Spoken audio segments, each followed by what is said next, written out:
Hi, my name's Adam. I'm here with my friend Tripp Hudgins, and we are here to discuss and reflect on our second session of Revelation. Revelation is a fascinating book, difficult to understand, and a lot of that comes from one of the first words that it uses in Greek, apocalypse.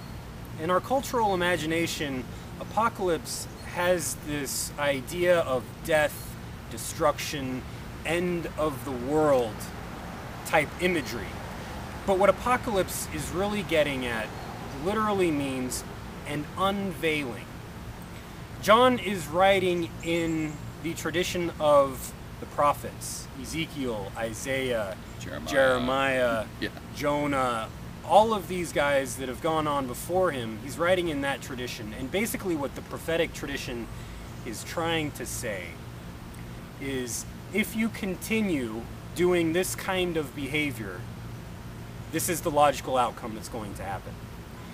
And the point where John sees the world through these visions that he is having is this warning. If you continue to act this way, destruction will happen. Death will happen. Right. And so John is trying to give a warning and saying this is how serious this issue is. So he sends this letter to the 7 churches in Asia. Now, we talked a little bit about the numbers and the symbolism. 7 is actually completion, so he's sending it off to everybody, really. All the Christian churches, and not just in Asia. It's for everybody, including us. But he has these 7 churches that he talks to. And each one of them represents a struggle that churches, I think, continually have. Churches that are lukewarm. Churches where the population is wealthy, but they're poor in faith. They struggle. Small churches that struggle mightily because they don't have a whole lot of resources. They don't have a whole lot of people, actually, to do the work that they need to do.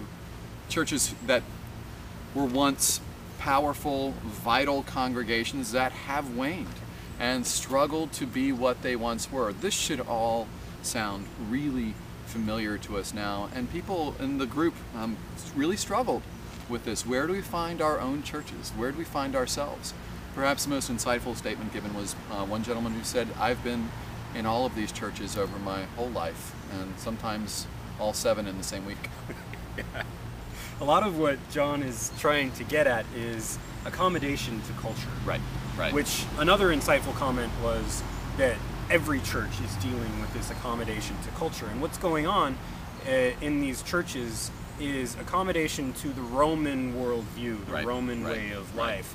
And what's happening here is that John is trying to get them to not accommodate to Roman cultic practices. A lot of times in these cultic practices, John uses the word fornication, or it gets translated as fornication. And what John is actually getting at is, in these cults, one of the ways you get close to gods was to have sex with people, whomever you wanted to have sex with. Looks like a good idea on paper. On paper, with our liberal attitudes today, we might say this is exactly what we should be doing, because it's all of these rules that are getting in the way of us having a good time. Well, John says the abuse of another person's body for your own gratification will lead to this destruction, will lead to this apocalypse. And I think that John is right to give this critique of what's going on here. Well, and this is also, where we struggled as a group. There's a lot of in and out. There's a lot of judgment being passed. What is right? What is wrong? Who are we to judge, and who is John to judge? One way that we can look at this, though, was brought up by another member of the group, is this idea of what is scandalous. This word scandalon, which we often translate as scandalous or stumbling block, is used often in this letter. And the question is sort of standing out there for us. Is Jesus the scandal? Is the gospel the scandal? Or are these ritual practices the scandal? Or is it both? And this is the thing that we're wrestling with, and this is the thing we actually want to leave with you today. So comment on this video. Let us know what you think the scandal is all about. Let us know what you think about this judgment stuff is. And yeah. So you'll find all of this in the first 3 chapters of Revelation. Thank you for that.